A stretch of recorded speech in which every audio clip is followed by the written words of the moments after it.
దేవుని నామానికి స్తోత్రాలు. మీ అందరికి కూడా వందనాలండి. అందరూ కూడా బాగున్నారు కదా? మరి దేవుని కృపను బట్టి మనం మరి యొక్క దినమున దేవుని యొక్క వాక్యం మనం ధ్యానం చేసుకుంటూ ఉన్నాము.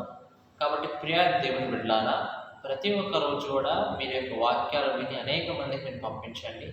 ఎందుకంటే వాళ్ళు కూడా దేవుళ్ళు మరి ఎదగడానికి, ముందుకు వెళ్ళడానికి ఉపయోగపడుతూ ఉంటుంది. కాబట్టి ఈరోజు మనతో దేవుడు ఏ వాగ్దానం మాట్లాడబోతున్నాడు అనేది మనం ఒక ప్రార్థన చేసుకొని చూద్దాం.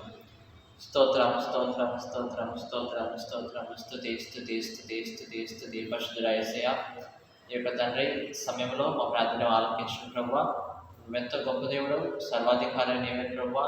ఈ సృష్టి మొత్తాన్ని కూడా నీ యొక్క నోటి మాటతో చేసిన దేవా నీకే స్తోత్రాలు చేస్తున్నాం. మా ప్రార్థన ఆలకించండి. నీ యొక్క వాగ్దానం కొరకు మేము ఎదురు చూస్తున్నాం ప్రభా. మాకు నీ యొక్క వాగ్దానముల ద్వారా ప్రతి ఒక్క రోజు కూడా మా కుటుంబాన్ని ఆశీర్వాదంలో దేవులు దయచేస్తుందో నీకే స్తుతిస్తున్నానైనా. తండ్రి నాయన, నువ్వు తండ్రి ఎంతో గొప్ప దేవుడు, ఎర్ర సముద్రాన్ని 2 పాయలుగా చేసిందేమో నీకే స్తుతిస్తున్నాను. నీకు అసాధ్యమైనది ఏది కూడా లేదు ప్రభా. ప్రతి ఒక్కటి కూడా నీకు సాధ్యమే తండ్రి. మనుషులు చేయలేని పనులు చేయగలవు. అద్భుత కార్యములు, ఆశ్చర్య కార్యములు జరిగించిన ప్రభా. నా యొక్క వాక్యాలు ఎవరైతే వింటూ ఉన్నారో వారిని మీరు జ్ఞాపకం చేసుకొని వారి జీవితంలో కూడా మేలు ఆశీర్వాదంలో వేడుకుంటున్నాం. ఆ దాచి ఉంచిన మేలు వాళ్ళు అనుభవించే కృపను దయచేయండి. అనేక మంది యొక్క వాక్యాలు చేసే కృపను దయచేయండి ప్రభా. అలాగే తండ్రి, ఈరోజు తండ్రి మీరే నీ యొక్క బిడ్డలతో మాట్లాడి సహాయం చేయమని యేసు నామమును బట్టి మిక్కిలి వినయంతో ప్రార్థించి అడిగి వేడుకుంటున్నాము తండ్రి. ఆమేన్. దేవుని యొక్క వాగ్దానం మనం చూస్తే కనుక కీర్తనలు 128 అధ్యాయము 2వ వచనం చదువుకుందాం.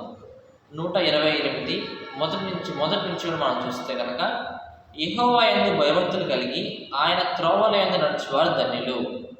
నిశ్చయముగా నీవు నీ చేతుల కష్టార్జితమును అనుభవించదు. ఇక్కడ దేవుని యొక్క వాగ్దానం మనం చూస్తే కనుక ఏమంటే కనుక, నిశ్చయముగా నీ చేతుల కష్టార్జితమును అనుభవిస్తూ ఉంటాం. మనం చూస్తూ ఉంటే ఈ రోజుల్లో మరి ప్రతి ఒక్క కుటుంబాలు కూడా వారి ఆదాయం అయితే వస్తున్నది, డబ్బులు అయితే వస్తూ ఉన్నవి. కానీ వచ్చినట్లుగా వేరే ఖర్చులకు అవి వెళ్ళిపోతూ ఉన్నాయి. అవసరమైనటువంటి ఆ యొక్క సమయానికి డబ్బు లేకపోవటము, ఏమంటే ఎన్నో ఖర్చులు పెరిగిపోవటం ఇంట్లో, ఇవన్నీ కూడా మనం చూస్తూ ఉన్నాం, జరుగుతూ ఉంటాయి. మరి కొంతమంది తక్కువ శాలరీలు వస్తుంది, తక్కువ జీతం అనేది వస్తూ ఉంటుంది. వాళ్ళు అనుభవించలేకపోతున్నారు. ఎందుకంటే తక్కువ జీతంతో వారి కుటుంబాన్ని పోషించుకోలేకుండా ఉంటూ ఉన్నారు. అయితే ఇటువంటి సమయాల్లో ప్రియ దేవుని బిడ్డలారా, మీ యొక్క కష్టార్జితం అనేది దేవుడు ఆశీర్వదిస్తే కనుక, దేవుడు దీవిస్తే కనుక మీ కుటుంబం మీరు చాలా మంచిగా మరి జీవిస్తూ ఉండవచ్చు. చాలా మంచిగా మీరు పోషింపబడతారు అని దేవుడు మీకు వాగ్దానం చేస్తున్నాడు. అయితే బైబిల్ గ్రంథంలో దేవుడు ఒక వ్యక్తి యొక్క కష్టార్జితమును దేవుడు ఆశీర్వదించాడు. ఎవరు ఆ వ్యక్తి అంటే యోబు భక్తుడు. అని మనకు తెలిసిందే. భక్తుడైనటువంటి యోబు గారు ఎంతో గొప్ప మనిషి. మరి అతని యొక్క ముందంతా కూడా కొంచెం చిన్నగా అతనంట గొప్పవాడుగా అయిపోయాడంటండి. ధనవంతుడిలాగా, ఆశీర్వదింపబడిన వ్యక్తిలాగా ఆ యొక్క పట్టణంలో ఆయన యోబు గారు అయినట్టుగా మనం చూస్తూ ఉన్నాం. ఎంతో ఆస్తి అతనికి ఉన్నది మనం చూస్తే. ఎందుకంటే కనుక ఆయన కష్టార్జితము దేవుడు ఆశీర్వదిస్తున్నాడు. అయితే సాతాను అంటూ ఉన్నాడు దేవుడితో, ఇదిగో దేవుడా, అతని యొక్క కష్టార్జితాన్ని ఆశీర్వదిస్తున్నావు కాబట్టే అతను ఇంకా నీలో ఉన్నాడు అంటూ ఉన్నాడు. అంటే మధ్యలో పెడుతూ ఉన్నాడు సాతాను. అతని కష్టార్జితాన్ని నువ్వు ఆశీర్వదిస్తున్నావు కాబట్టే అతను అంత మంచి నీళ్ళ విశ్వాసంలో ఉంటున్నాడు. అదే నువ్వు ఆ యొక్క కష్టార్జితాన్ని ఆశీర్వదించకుండా చేసి అతనుకున్న ఆస్తి మొత్తం తీసివేసి అప్పుడు ఎలా ఉంటాడు చూడు అని చెప్పేసి దేవుని కంటే సాతాను ఏం చేస్తున్నాడు, యోబు గురించి సాక్ష్యం ఇస్తున్నాడు కదండి. ఎందుకంటే యోబు ఎలాంటి వాడు అంటే మనం చూస్తే కనుక మరి దుష్ట సాంగత్యం కలిగిన వాడు కాదు. అనుక్షణము మరి న్యాయంగా ప్రవర్తించేవాడు. మరి విమోచన, దేవుని యొక్క ప్రార్థన 3 పూట్ల కూడా ఆయన చేయవాడుగా ఉంటూ ఉన్నాడు. ప్రార్థన అనుక్షణం ప్రార్థన చేసి ఆయన అంటున్నాడు.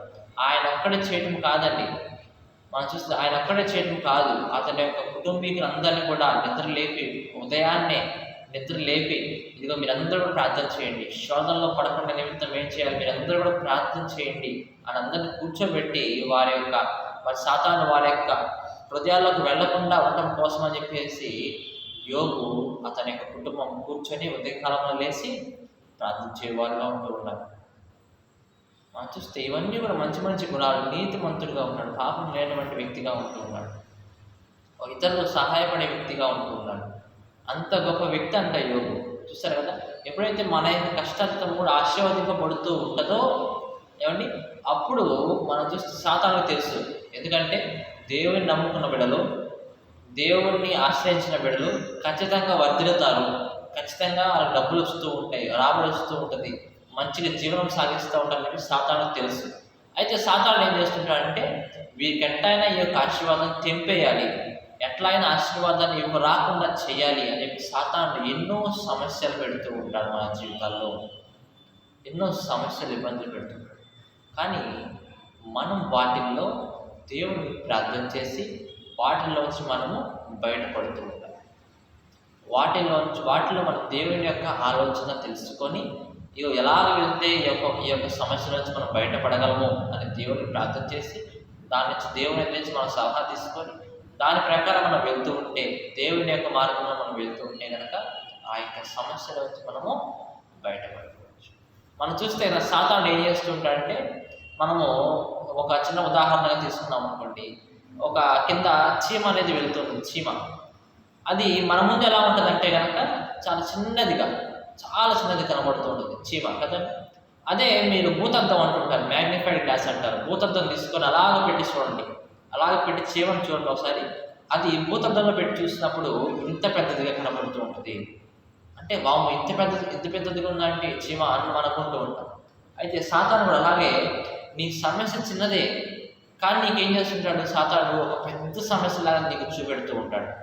నువ్వు భయపడాలి, నువ్వు కృంగిపోవాలి, నువ్వు దుఃఖంలోకి వెళ్ళిపోవాలి అన్నటువంటి ఆ యొక్క ఆలోచనతో సాతాను ఏం చేస్తుంటాడు, ఆ చిన్న చీమ లాంటి సమస్యను కూడా నీకు పెద్ద సమస్యలాగా సాతాను చూపిస్తుంటాడు.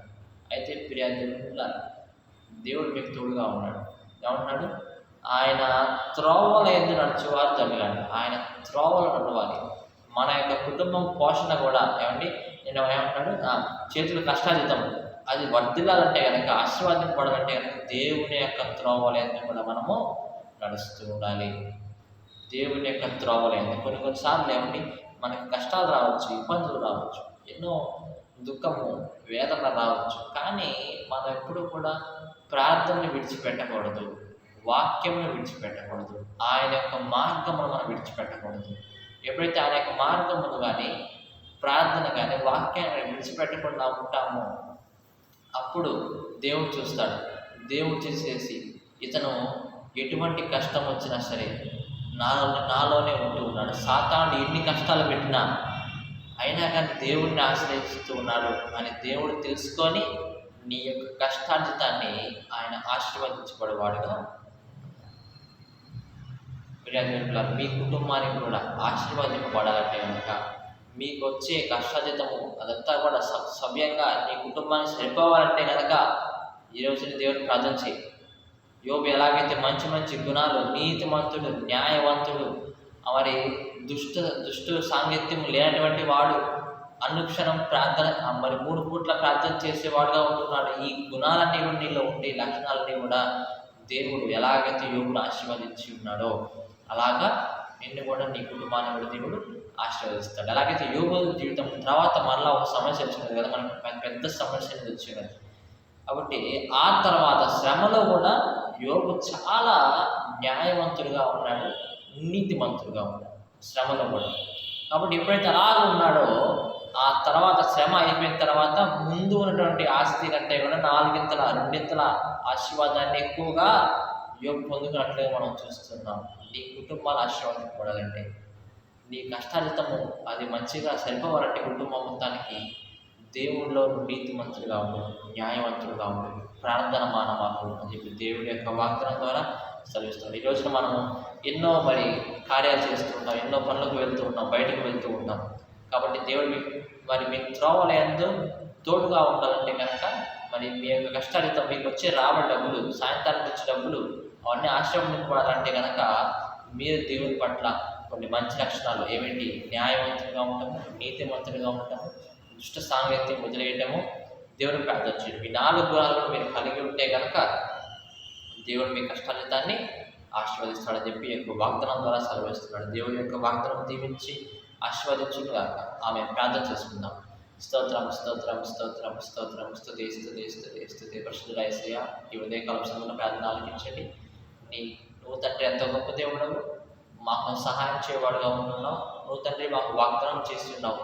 అవును ప్రభువా, నీ త్రోవలు నడుచువారు ధన్యులంటూ ఉన్నావయ్యా.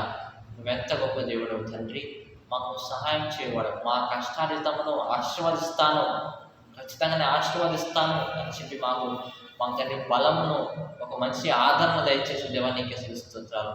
ఈ యొక్క వాక్యం మా హృదయాలు నాటింపు చేయండి. ఈ వాగ్దానం మా గుర్తుండే కృపను దయచేయండి.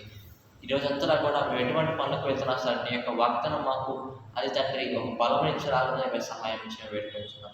ఎవరైతే యొక్క వాక్యాలు పెట్టినా వారిని జ్ఞాపకం తీసుకొని వారి కుటుంబాన్ని కూడా తండ్రి నువ్వే కష్టార్జితం ఆశీర్వదించమని వేడుకొంచున్నాం. నీకే స్తోత్రాలయ్యా. యోబు ఇంటి చుట్టూ ఎలాగైతే నువ్వు కంచి వేసి ఉన్నావు, అలాగే మా ఇంటి చుట్టూ కూడా తండ్రి మా బిడల ఇంటి చుట్టూ కూడా నువ్వే తండ్రి కంచి వేయమని వేడుకొంచున్నాం. మరి యొక్క దినంలో నీ యొక్క వాగ్దానం మేము ధ్యానం చేసుకున్నట్టు మాకు సహాయం చేయమని యేసునామం బట్టి మిక్కిలి వినయంతో ప్రార్థించి అడిగి వేడుకొంచున్నాం పరమ తండ్రి. ఆమేన్. పరలోకమందున మా తండ్రి, నీ నామం పరిశుద్ధపరచబడును గాక, నీ రాజ్యం అభివృద్ధి గాక, నీ చిత్తం పరలోకం నెరవేర్చినట్లు భూమి మీద నెరవేరును గాక. మా అనుదినాహారం మీరు మాకు దయచేయండి. మా పాదం చేసిన వారిని మేము క్షమించిన ప్రకారం మా అపరాధాలు మీరే క్షమించి మమ్మల్ని శాంతి దృష్టి తప్పించి రాజ్యం, శక్తి, మహిమ నిరంతరం నీవే ఉన్నావు తండ్రి. ఆమేన్.